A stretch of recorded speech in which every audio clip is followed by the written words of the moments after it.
Welcome to Marketing Demystified, the podcast that connects the dots for business leaders to drive revenue through effective marketing strategy. We chat with marketing experts on different topics that will help you ramp up your revenue. We stream live on LinkedIn, Twitter, and YouTube, and you can listen to us on your favorite podcast platforms. Marketing Demystified, the podcast, is presented to you by GrowGetter, your partner in growth marketing. And here's today's episode.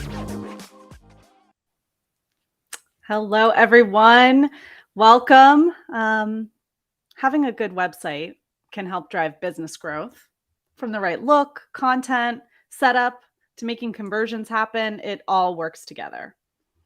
I'm Jenn Mancusi, CEO and co-founder of GrowGetter, your growth marketing partner. And today I'm joined by Andy Crestodina, co-founder at Orbit Media Studios, an award-winning web design firm in Chicago, to discuss that topic. Welcome to the show, Andy. Thank you for having me, Jen. I'm excited to be here and I love this topic. Really excited to get into this topic today. I think website is often an overlooked maybe asset when thinking about growth. And so we're going to get into some of those details today. So to kick us off, get us started, can you tell us what prompted you to start Orbit Media Studios and how web design has really changed over the years? Wow, it was so long ago. It's fun. Okay, so I was an IT recruiter. I'm Gen X, so finished high school in 1990. Got a degree in foreign language. No idea what I was going to do. The internet was getting big. Got a job as an IT recruiter in the 90s. Didn't get to make anything. Didn't get to point at anything and say that was mine. So quit that job and started building websites with my friend from high school, my roommate from college, and never looked back. So that was April 2001. They were very different. The internet was very different. And some of the work we did wasn't just websites, but we were doing like CD-ROM projects and like kiosks for museums and things that you'd call like multimedia. I haven't heard anybody even use that word in a long time. And the sites had like flash intros. Do you remember the skip intro button? We did weird stuff with design. Basically, a short way to say it is UX standards, which also wasn't a term at the time, weren't that solidified. So there was a lot of experimentation and people just doing interesting things. There was some Flash, like a lot of Flash development. But now this is, 1,000 projects or more. I'm, still same company, still building websites 22 years later. So we're a team of 53 people, and I'm part of the planning process for maybe 40 sites a year, something like that. Wow. You said a lot of words I haven't heard in a really long time. CD-ROM and Flash and multimedia. I remember a lot of controversy over the move from Flash to HTML5, right? Yeah. And that was, God, at least 10 years ago now. But we're not going to talk about that. We're going to talk about... I was just looking. I have some CD-ROMs from like our old work, but Jen, I wouldn't even know how to play them. I don't know what I would do with a CD-ROM right now. I'd have to probably go buy some hardware to put it, like to even see what's on there.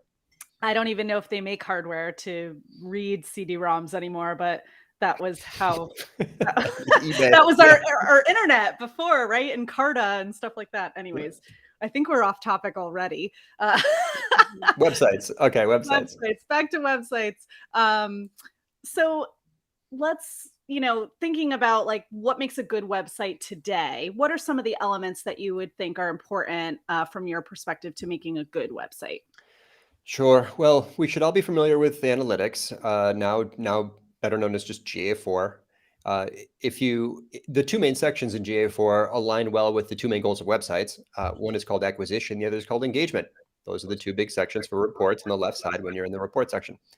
So acquisition, sites that perform well grow, you'll appreciate this, grow businesses by attracting visitors who are not yet brand aware. Some sites are just like confirmational. It's like, oh, I heard about this company. Let me go look them up. But other sites, they rank for commercial intent key phrases, the money phrases, the phrases people search for when they know they need help. And so they attract visitors, organic visitors from search. That's often a goal. Difficult if you're a young business or a startup, difficult if you're in a crowded category, but there's almost always opportunities, and it's a big part of what we do. That's cheese. The second goal is mousetrap. Does this site turn visitors into leads? Does it answer people's questions? Does it address their objections? Does it supply evidence to support those answers? Does it have compelling and specific calls to action? Social proof, testimonials, awards that you've won, personalized kind of human touch. A million little things all contribute to this sort of more squishy aspect of website performance. The conversion side is more interesting and challenging. It comes from like creativity and differentiation and storytelling. Search, I can tell you why any page ranks or doesn't in search, but conversion is really a much more nuanced thing. So traffic times conversion rate equals leads, that's growth. So the two main goals you could say are search optimization and conversion optimization. When those two things work well, companies just grow. Like you get leads it's like our site, just leads every day. It's miraculous. If you've never been in a business where that was working well, or never seen an analytics account that showed that kind of performance, you're missing out, because there's a lot of people right now. There's people looking for your services, how you can help them. Their fingers are typing something on a keyboard. They're landing on a web page. Is it yours? That's kind of the game. So I want to talk about each of those different buckets. I think I often have conversations with people who either are struggling with one or the other, right? And need help kind of getting, we get a lot of good traffic and people visiting, but they don't convert. But before we kind of get into those things, you mentioned something as you were talking about the search optimization side of things. You said commercial intent keywords. So tell me a little bit more about what you mean by that, because ranking for any keyword isn't necessarily going to achieve that. No, the simplest way to explain search intent, and every keyword has intent, is that there's basically three types of intent. We call them know, do, and go. The know key phrases are people who just want to know something. They're looking for an answer. Maybe they want to solve their problem on their own. These are information intent queries, right? It's like, how to build a good social media marketing campaign. How to, right? That person's looking for information. The other type of, the next type of intent, I'm going downwards through the funnel. The next type of intent you'd say would be the commercial intent key phrase. The person who is really looking for a product or a service, or maybe like in other cases, more specific cases, like, they're trying to apply for a job, or they're looking for an event to register for. But mostly it's lead gen. And these would be phrases that indicate the person knows they need help. Social media marketing agency, paid social campaign, services, something like this. There are 8 times as many information intent queries as commercial intent queries. There's some research on this. Like most of the things that we search for are just looking for answers. But those commercial intent queries we target on the service pages. Information intent queries we target on blog posts. The final type of intent, less of a challenge or less important mostly, is the navigation intent. Know, do, go. Navigation intent queries, sort of bottom of funnel queries. These are people that are already brand aware. They're just trying to get to your website. Grow getter. They search for the brand. But those are the 3 types of intent. The visitor, I've measured this a million times. Visitors who have commercial intent are like 50 times more likely to become a lead, fill out a contact form, raise their hand, an MQL, than people who are land on websites from information intent queries. So intent is the key to understanding SEO for sure. Amazing. That's super helpful. And a lot of times we talk about, different ways that we're, each one of these searches and then visits to your site is not a one and done, right? It's a part of a journey. So how you're kind of ensuring that what the content in that sort of that learn stage of intent is actually driving people to later on down their journey, move on to that commercial intent stage. Oh, for sure. I mean, it would be an obvious mistake, and I don't imagine marketers would do this often, but to build a content program around a topic cluster that's too distant from your service, you're going to become relevant and top of mind for something that you don't really, where you can't really help people, someone who comes back and says, like it's actually not weird, but I've been teaching AI a lot lately. I'm teaching GA4 a lot lately. And people say, hey, can you train us on AI or show us, teach us GA4? Yes, I could, but I do those things to become, to stay relevant and visible, knowing that people who trust us for our content may one day need our actual services. So the topics that align the closest with your services are the ones that are going to help you the most at generating leads in the long run. It's inevitable that content programs target lots of adjacent topics, but my favorite blog posts are the ones that literally help me sell. Like I send them to prospects. This is rare, and I think a big opportunity. Have you written as articles the things that sort of encapsulate your top recommendations, the things that you believe strongly in, the things that you think people should quit doing, the research pieces that best support your value prop. So bottom of funnel content marketing stuff is really where it should be prioritized. But yeah, in the long run, sites generate more demand if they rank for commercial intent phrases on those service pages. Yeah, that makes a lot of sense. Awesome. So, I mean, back to the kind of, optimization of acquisition and optimization of conversion and engagement. So the conversion piece is a little trickier. It's not like do these 3 steps and people will convert on your website, right? There's so many variables. What, I guess, are some of the ways you would recommend putting tests in place to improve conversion rate? Like, what are some of the things you might test first? And how would you go about doing those tests? Yeah, the easiest way to measure the performance of a website and its conversion ability is there's first the overall conversion rate of the website. So if you have goals set up properly in GA4, in other words, you told analytics what success looks like, maybe it's a page view on a thank you page and the page refer is the contact form. That's a conversion, right? If the page refer is the contact form and the page view is on a thank you page, that person took an action. They filled out the form. Another day we can go into details about how to set up goals. But anyway, so yes, that person who took that action, you can see that overall as a website metric, right? In analytics, the overall conversion rate of the website. The overall conversion rate blends all types of conversions. You might also have other conversions like newsletter signups or webinar registrants or job applicants. So you can choose that goal of contact form submission, and there's your main metric. After that, moving upwards through the funnel, the next metric would be the click-through rate from the calls to action. Also easily measured. It's you've got to practice it once or twice, but it's a path exploration. In GA4, they have explorations. Make a path exploration. Check the traffic that flows from the page with the CTA to the form, the page with the form. So let's say I improve a page. I'm going to add evidence. I'm going to add contributor quotes, or I'm going to add testimonials. I'm going to put data there. I put a new explainer video showing how we're different and awesome. Did it work? You could do an A/B test of that. Frequently, I meet people who just don't need to test it. It's like, yeah, your page will be better with a testimonial. Why not add the testimonial? Why bother testing it? Just put that on there. The impact, though, whether it's an A/B test or whether it's a pre-post metric measuring impact, would be on those factors. The click-through rates from calls to action in path exploration, or just on the overall conversion rate, looking at from the report in the engagement section. Awesome. Super helpful. And, thinking about the actual content of the site that's going to then drive that conversion. Let's talk a little bit about the kind of balance between the visuals, like what the site actually looks like and how it functions. How do companies create a website that sort of looks a certain way, but also is going to achieve those performance metrics? Jenn, you asked the biggest question in my industry. It's not a simple thing.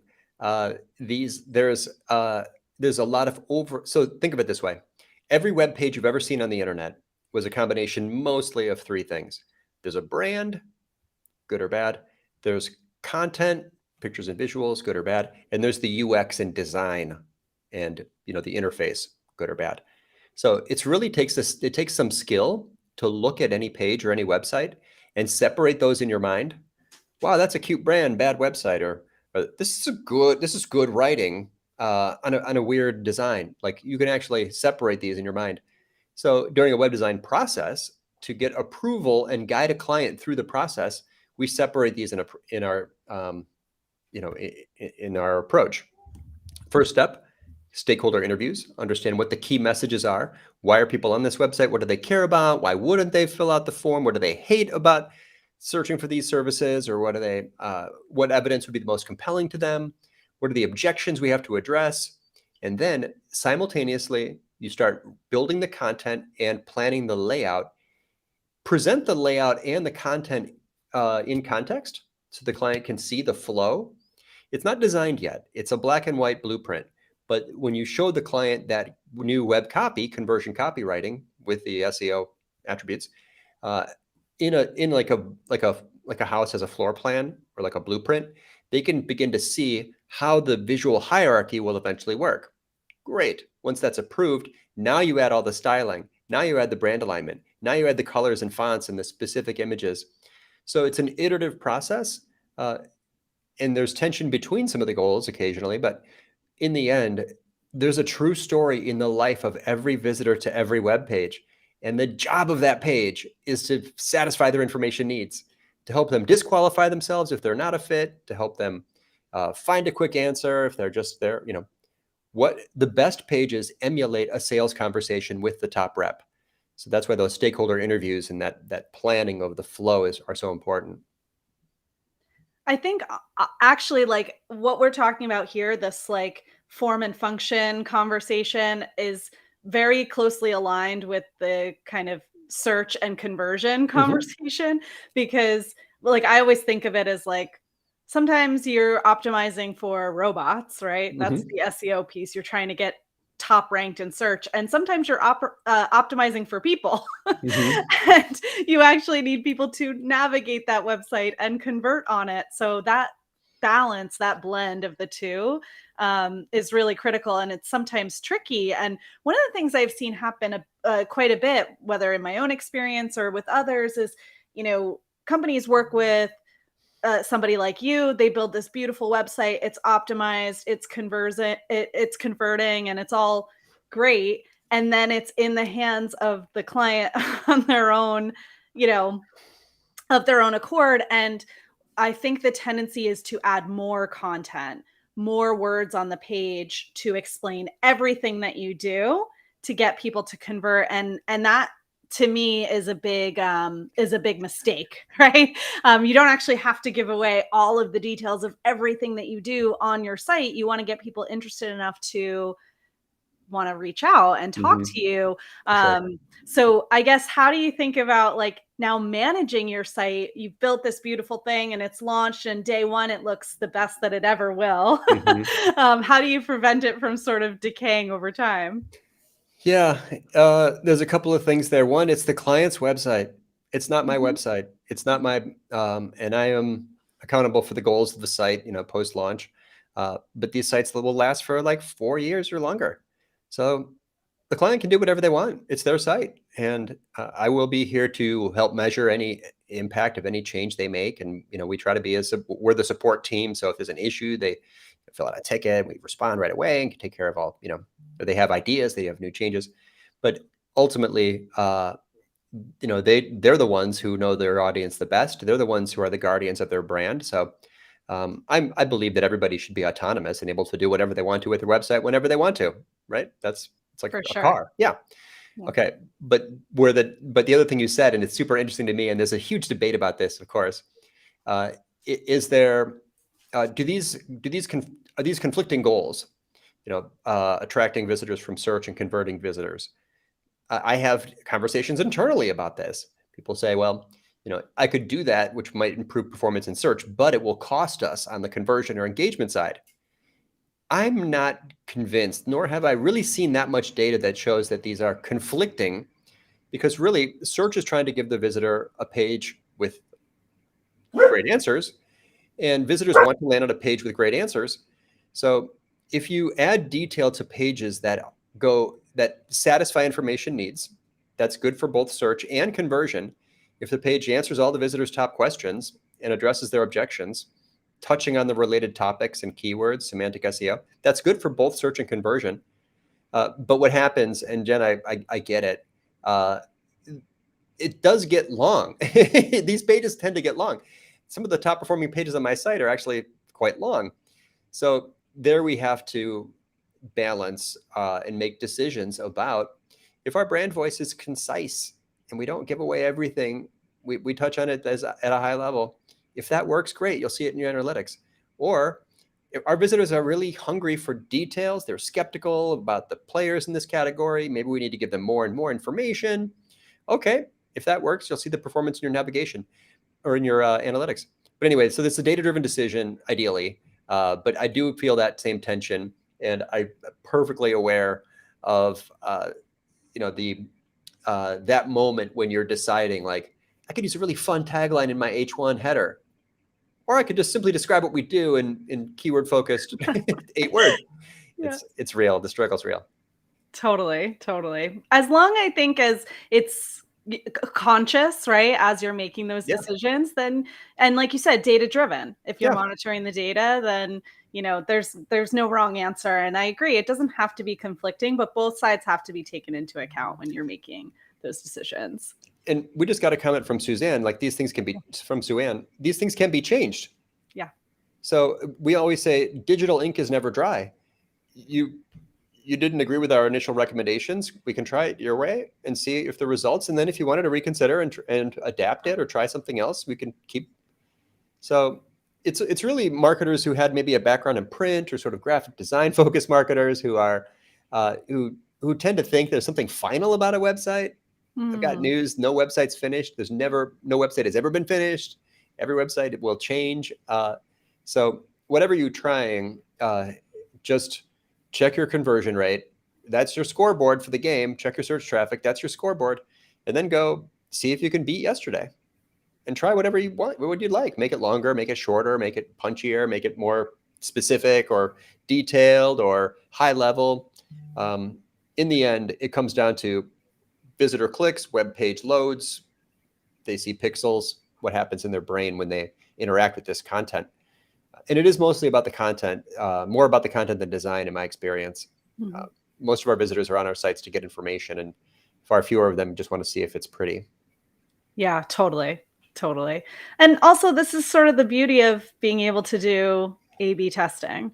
And really, it's the combination of the metrics that are important. So, sacrificing one metric for another for an increase on the outcome is okay, right? You might get a higher conversion rate, but fewer impressions or fewer clicks, but that's okay if it's enough of a higher conversion, and vice versa. Yep. It doesn't matter. I mean, if maybe you're attracting more qualified visitors. Right. And so what is lead flow up or down? That's the point. So exactly.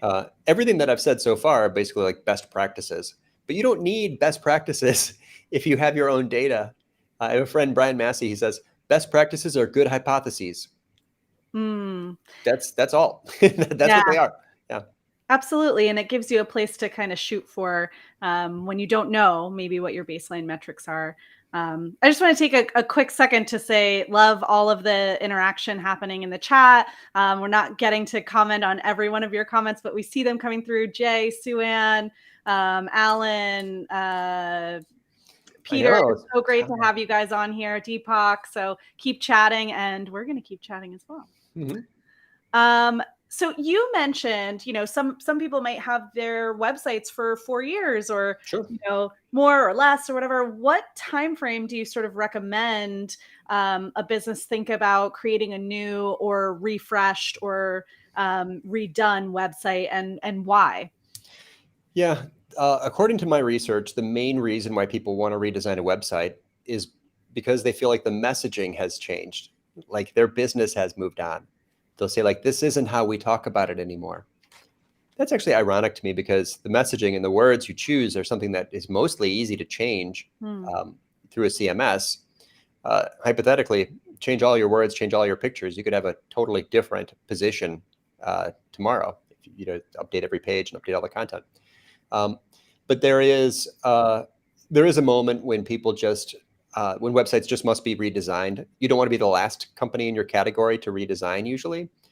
Some industries, it's more important than others to design more at shorter intervals. Companies that are in creative services, or companies that are in technology, companies that are like in design, like there's some businesses where they just need, 4 years is probably too long. But yeah, it's like I said, a website is a combination of a brand, of content, and of UX. UX, UI. So these things are the reason people design is they often have kind of an emotional reason. Like they look at something, sometimes it's like a competitor just did something, they have FOMO. Sometimes it's just turnover. Yeah, we've got a new CMO who doesn't like this thing anymore. Sometimes they've just, the business has shifted far enough where, hey, we don't really do that anymore. We do these two other things. So that they use that as a trigger to redesign. But websites are so critical and they're so central to so many aspects of marketing that there's lots of different reasons why people have that zero moment of truth. But and you just made this point and I love it. Just measure performance, and then any action you take, it's not for fun or for some squishy, outcome. Our job is to grow these businesses. So your current benchmarks are in analytics, website redesign, website tweak, changing, updating a CTA, trying a new content strategy, or turning paid advertising on or off. These are all testable hypotheses, and you can measure the data. It's right there in front of you. Yeah. I think some people struggle with the kind of setup, the foundational stuff. And, I think it was mentioned in the chat and, that you're doing trainings on setting up GA4 and stuff like that. Like that foundational piece needs to be in place in order to measure that data so that you can make those informed decisions. But the resources are there to do that. It just is a little bit sometimes out of people's skill sets. So important to find the resources. There's lots of resources online to show you what to do, or people that can help you set that stuff up. So that's a really important first step. Yeah. And there's, I also mentioned AI. So I've got an AI trick I can share, Jen, if you like. Yeah. It's a fun one. Let's hear it. If you know your audience and you say our buyer has these goals or these criteria, they're in this category, this size company, here's the job title. So if you make a prompt in ChatGPT that says, create a persona for this job title, this size company, maybe this geography, list their goals and pain points and decision criteria for hiring a company like ours. Company, and maybe if you're doing whatever, social media management or enterprise ERP software or whatever, just put in your category there. What are your decision criteria? It's going to give you a persona in 10 seconds. Change it, adapt it, polish it up, remove the things you didn't like, start a new chat with the one that you've got kind of cleaned up, because you know your audience better than ChatGPT is. And then your next prompt is super fun. Copy and paste. So it'll give your persona a name. It'll say, Jen is these blah, blah, blah, blah, blah. Then you say, now you're talking to Jen. Say, Jen, what is the most important information missing from this web page? And then copy in the web page. It's a gold mine, because in seconds it will tell you. It'll try to find gaps and tell you if there's key information missing from that page based on the persona it just generated, or that you polished after it generated. And there might be 2 or 3 things where you're like, oops, I should definitely mention that. That's a trigger for my audience. They care the most about this, right? I need to focus on that. So just then go add copy to the page to cover off on those missed answers. That is sometimes sufficient to impact a conversion rate. That's such a great tip. I love any kind of different ways to word prompts and stuff to explore ChatGPT. Everybody listening should be playing around with it at any small piece, but this is a great way to kind of get in there and just start seeing what it generates for you. And you don't have to do it, right? Yeah. But just see if there's something you hadn't thought of. I love that. That's such a great recommendation. I didn't ask it to write anything for me. Yeah. I don't need it to be insanely accurate. It overcomes a lot of the objections people have about AI. Just build a persona, give it a page, and say what's missing. It's very interesting. Yeah. It costs nothing. It's awesome.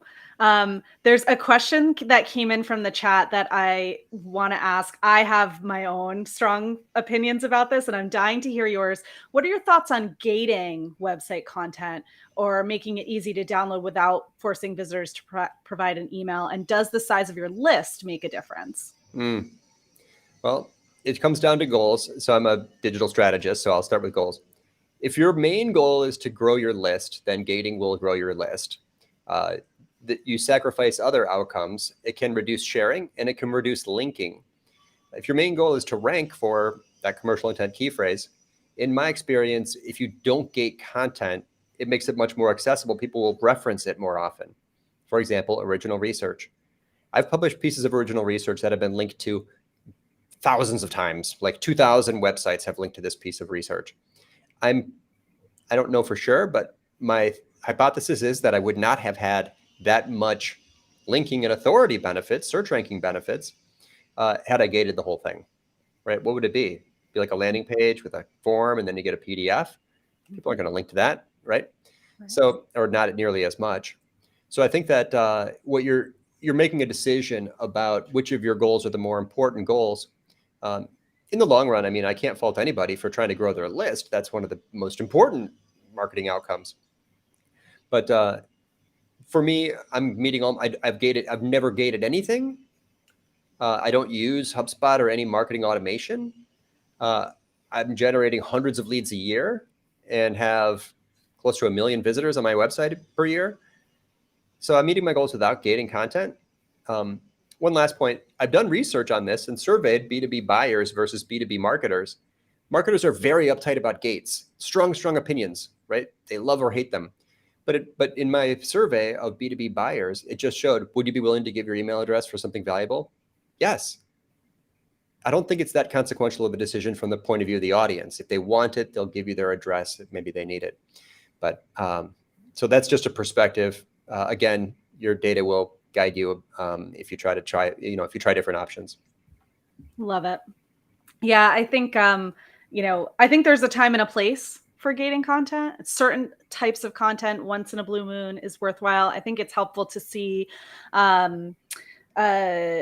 reconversions if you have an attribution model that's set up where you can see people that are already in your list and understand what they're interested in. But for the most part, I am anti-gate. Just especially if you're in a space where you're trying to either build awareness or educate the market about something that's new. Yeah. It's more important that they read the content than it is that you get their email address. There's so many ways you get people's email address. Yeah. That, gating content is more for me an indication of moving through a journey than it is actually building a list. And even that is most of the time unnecessary to gate it. You want to put the content in people's hands. I totally agree. I mean, it automatically reduces the visibility of a piece that maybe you're proud of or worked hard on. Mm-hmm. And think about, again, intent. This is not search intent for SEO, but that person who gave you their email address, what did they really want? They did not ask for, I've never measured this, probably someone has, but is the engagement rate on people who've joined your list because they wanted a PDF one day? I mean, is that really your best subscriber? Right.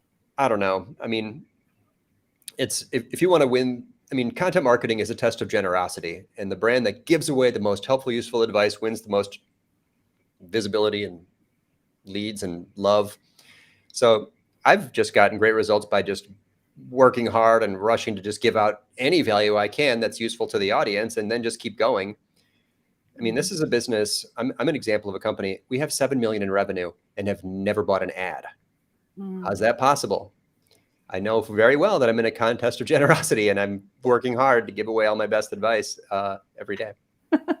And we are so grateful for that, especially today. Doesn't cost me anything.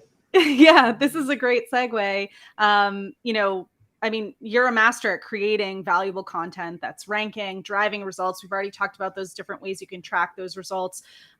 What tips can you offer companies that are just getting started with a content strategy? And even before I let you answer that, I mean, I think that oftentimes companies skip over the organic strategy and go right to paid, right? But you're a great example. You just said it, like, you don't have to spend any money on keywords if you rank for them organically. Mm-hmm. So if you're just getting started with a content strategy, what tips do you have? Well, there are huge disadvantages for young brands in search and in content marketing more generally, because search gets easier as you attract more links. Email gets easier as you attract more email addresses. Social gets easier as you attract more engagement and followers. So it's like a flywheel, right? And a lot of estimates are like a year and a half. You're in it for a year and a half before you can really start to, get lots of revenue type impact. So I get that. Here's some ways to adapt. Do content marketing, but put most of your content on other websites. Have like a majority guest blogging strategy. For several years, 2/3 of my content was published on other people's websites. You're just going to get more visibility faster. So outreach, networking, build relationships, editors. Another thing is just focus your content marketing on really bottom of funnel sales type things. Because if you have an opportunity from a different source of traffic, maybe direct or referral or something else, you can still, as I said earlier, you can still use content to help close deals because it's a sales follow-up. It just looks more credible, right? You can publish these things. Also, case studies, very powerful bottom of funnel sort of content marketing format. Finally, account-based marketing creates opportunities without lots of foundational work being done in advance, because you can create content specifically for a narrow, smaller, more targeted audience. And then through networking and outreach, connect with people, inviting them to be part of that content, like we do these webinars, account-based marketing webinars. It's account-based content marketing. It's like ABCM. So you're creating original research, presenting it in a webinar with 25 people invited, 18 of them make it. That I don't need a following or an email list or search rankings to win there. I'm creating content specifically for my audience. So account-based marketing is so these are examples, right? Guest blogging strategy and PR, bottom of funnel content and sales and marketing alignment. And then an extreme example of that, account-based marketing, definitely a shortcut. It puts you in front of your audience faster. Combine those things with some influencers, which accelerate content programs generally. And I think that you can shorten the ROI from 1.5 years to maybe 6 months or less. I think that's actually the thing that blocks people from sticking with a content strategy is it does take a long time to ramp up.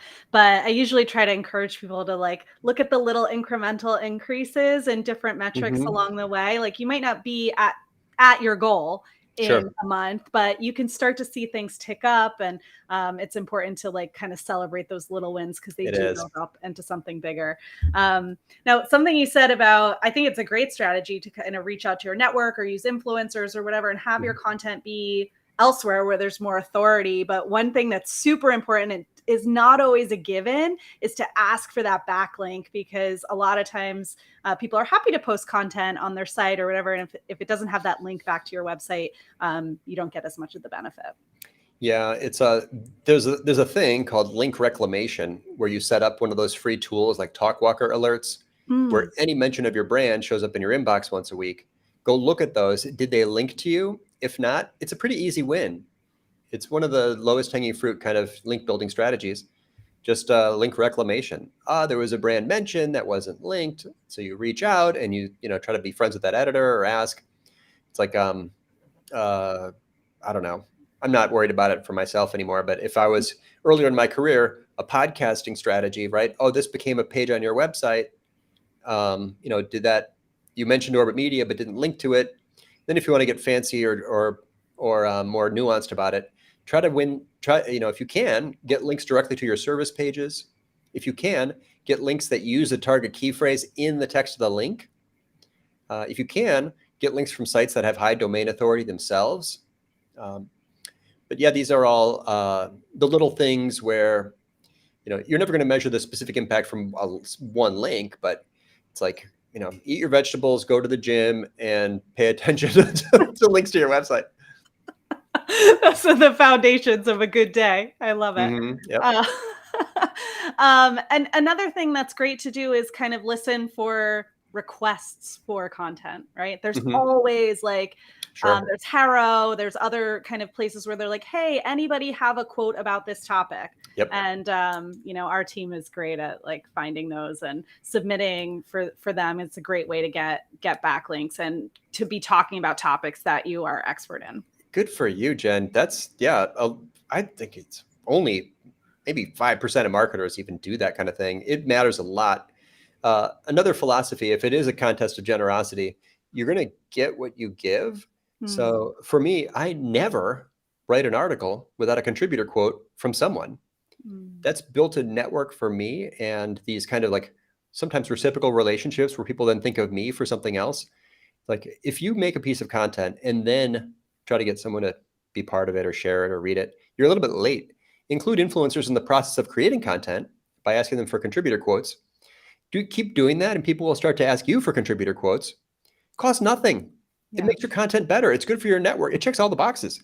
Yeah. Higher quality content, grows your network. It's an SEO, long-term SEO play. I wrote a contributor quote for someone just like earlier this morning. It's fun. It's fun to, don't go it alone. Journalists would never write articles without including sources. I have no idea. I just don't understand why content marketers keep writing articles without contributor quotes. That is like a whole nother episode. I feel like there's so much opportunity there. It's, this sort of journalistic approach to content where like it makes it so much easier to actually write the content. Just one quote from somebody who's an expert. Yeah. You don't have to come up with it all on your own. And you don't have to ask GPT to write anything for you. I know a lot of people are doing that's that. Right. Yeah. Just get another human who's an expert to give you a quote and you've got a whole article you can build around that. And you don't have to come up with it on your own. If people are feeling any sort of writer's block or I don't know how to get started on this topic, or I know I want to rank for it on my website, ask an expert to contribute a quote. And it's a great starting place for articles. And you can learn by reading your own blog. That's super fun. It's like I've learned things just by reaching out to experts and say, can you contribute a quote on this topic? I've learned things that I talk about all the time that I learned while creating content for my own blog. Another use case is there are topics where there's not just one answer. Like we mentioned gating. I said, people strong opinions about gates. Well, the best format to approach that, like to gate or not to gate, let's say where I was going, I'm not doing this, but if I was writing an article on that, I'd make that a panel, like you'd have at a conference. I'd get like 5 or 6 people to give their input, right? Or I did this thing recently where I said like GA4 is better. I'm the only one who thinks so. GA4 is better than universal analytics. Anything that's like opinion based or where there's multiple points of view, that's when it's going to be, yes, if you're not the subject matter expert, you need quotes like a journalist would do. But also it's just way more fun if you choose a topic where there are strong opinions to curate those strong opinions. It's so fun to read. They're so fun to create, but results from those are often far better than just another. The world is not waiting for another medium quality blog post. You don't need to make one. Make something collaborative. It's just much more fun. I totally agree. Yeah. That's interesting about GA4 too. There are definitely a lot of strong opinions about it, but we just got a request for a collaborative quote or a contributor quote on GA4 last week because it's now, sort of officially happening. And I'm like, this has been going on for like 2 years. If you haven't already been using GA4, you might be a bit late, but I agree. It's like now people are starting, like we're past the deadline. What is it? It was 10 days ago. Yeah. I think it was. Yeah. Anyways. All right, going back to the website conversation, let's talk a little bit quickly about calls to action on websites. What are some of the things companies should consider to, make their calls to action work for conversion? I love this, and it's kind of an obsession of mine. And I'm going to start with a kind of a perspective that maybe will help. People do not click or tap on anything until in their brain they've done a split-second cost-benefit calculation and concluded that the benefit exceeds the cost. That's when people click. So and not just calls to action, but any social media post, any video title, any H1 header or email subject line. This is the game, right? Is to indicate to the every CTA is kind of like and every headline is kind of like a promise, like you're telling someone like what they're going to get. So you can improve click-through rates on things generally, especially calls to action, by making the benefit seem high or the cost seem low. An example, you can have a call to action that just says contact us. That's a generic CTA. It's not really a CTA. The verb is weak. Look at the verbs. Read, call, learn, contact, click. These are generic CTAs. But if you made a CTA that said, connect with a growth strategist, that sounds more valuable. A growth strategist, it's specific. I added specificity that makes the benefit seem higher. Or if I just put like schedule a call with Jen, that makes the cost seem lower because it's not as much of a commitment. I'm not spending money, I'm just scheduling a call. So look at your CTAs and ask if there's any way to add specificity that would make the perceived benefit higher or the perceived cost lower, such as, just like schedule a review, check your analytics, find a time to look to confirm your conversion goals or whatever, anything like that. They get long. Designers don't love it because on the mobile experience, especially, like it's going to wrap into this big button. That is not my top concern. My top concern is click-through rates. So I do recommend things sometimes that people think are not pretty. Beauty is not my main goal in marketing. I love beauty as much as anybody else, but yeah, I think that's a way to maximize your CTA click-through rates. Is think about every CTA as having like a mini ROI calculation in the mind of the person who sees it. That's great. And something that's like sort of maybe unsaid, but I'm hearing it in what you've, like the examples you're describing, is it should be really clear what they're doing. We've tried in the past, well, I shouldn't say we tried. When we were redoing a website in a former role of mine, it was back in 2019, and this never made it to the live version of the site, but we were playing with tone of voice, right? And some of our CTAs were kind of fun and playful and things that you didn't know actually what you were going to get on the other end of it. Things like, let's get this party started or whatever. And it seemed like a fun idea. We didn't end up pushing them live because it felt very much like, actually, we probably should have tested it. Now that I'm saying this out loud, why not just see what the data would show? But I would imagine if people don't know actually what they're going to get or what the cost is or the benefit, then they may not click at all. So being really clear about what they're going to get on the other side of it is helpful. It's hard to say. I'm surprised all the time. And what I just gave you was a best practice. But like we already said, and by the way, I forgot, but I can show it off. I'm wearing my skater style analytics shirt today. Very on brand. Best practices are good hypotheses. So that was a hypothesis. But if you tested using a fun but vague CTA and it had a high click-through rate, great. But there's one thing I'd be cautious of there is because the click-through rate may be high, but it might be the person who just wants to see what page they'll land on if they click. The ultimate conversion rate, you'd still have to measure. Was it just strong for this one link on this chain, or did the person who clicked make it all the way through to the thank you page? But that's just spoiler alert. We do A/B tests continuously for dozens of clients. We have an optimization service, the website optimization. Get started is an outperforming CTA for almost any of our clients, like any industry. Get started is weirdly effective. I'm not sure I can even explain why, but that one, if you're running A/B tests, you've got months left before Google Analytics or Google Optimize is deprecated. But I would try get started because it's working very well for us. That's a great tip. That's a good one to test. I imagine there's probably some that are better suited for tech platforms and product-led growth type models versus service models. So, try it free might work really well on a PLG, but it's not going to work for you. Try it free, lowers the cost. Try it now, lowers the cost. You can imagine doing it immediately. One that I worry about, and I don't have enough data. I tried to gather data and I didn't get to any significance, but request a demo. Jen, I'd like to ask you, request a demo, is that ambiguous because it could mean something in person or could mean watching a video? So, well, I imagine that people think of requesting a demo as an in-person experience. Otherwise, there would just be a video that you could watch a demo. Right. Watch a demo. Yep. My issue with request a demo is that from a sales perspective, it's actually shouldn't be the first step of your sales journey, the demo, right?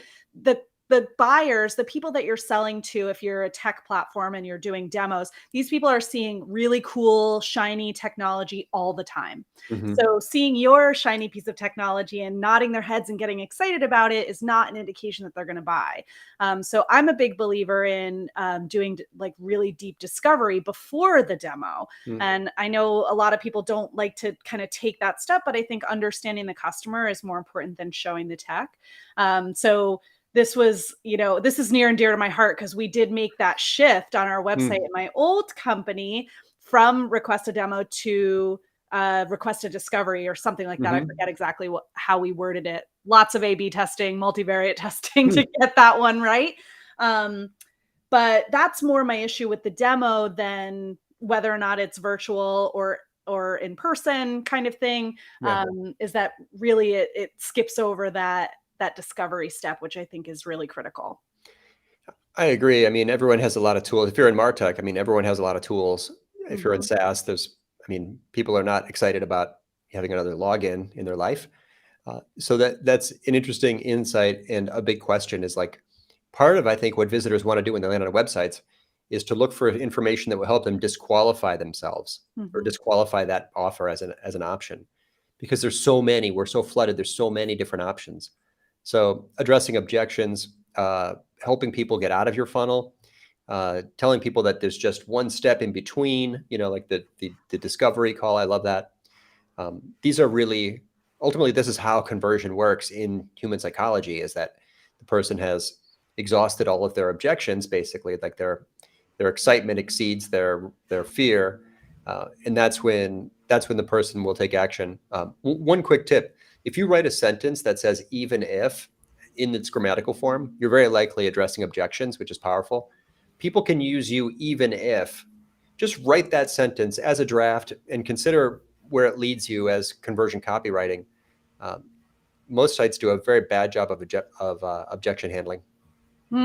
That is such an interesting thought. And I think too, it helps. There's a lot of especially companies that have different paths, right? If you only have one conversion point, or if you have multiple different conversion points, but you haven't done a good job of sending the right people down the right conversion path, being able to do that in the moment of saying like, are you sure you're looking for this? Right. If you're looking for this other thing, maybe go over here. Yep. And that does actually help people. The goal of marketing should not be more leads. It should be more qualified leads, right? So getting people to remove themselves from the funnel is so important, and at different steps, right? Yeah, that's huge. I think it's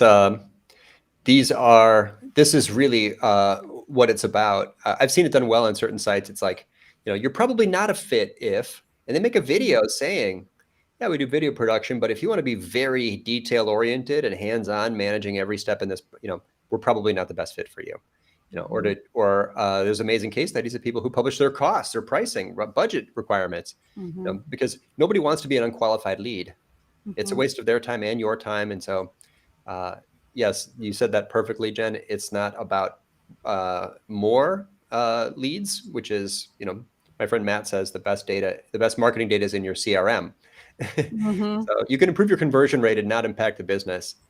So I love that context, because it ties back to the very first thing we said about maximum conversion rate. In fact, we want maximum total number of MQLs. Yeah, absolutely. Well, I think that just wrapped things up in a beautiful little bow. This was a great conversation, and I think I certainly learned a lot. I hope everybody listening in, thank you so much for how engaged everybody was in the chat. I hope you guys took something away that you can actually try today even. So Andy, thank you so much for sharing your expertise with us so generously. Really appreciate having you on. This was a pleasure. Let's keep collaborating, Jen. This was great. Sounds good. Thank you everyone for joining and listening in today. We'll be back with another episode later this week. I'll be chatting with Trinity Nguyen of User Gems. See you then.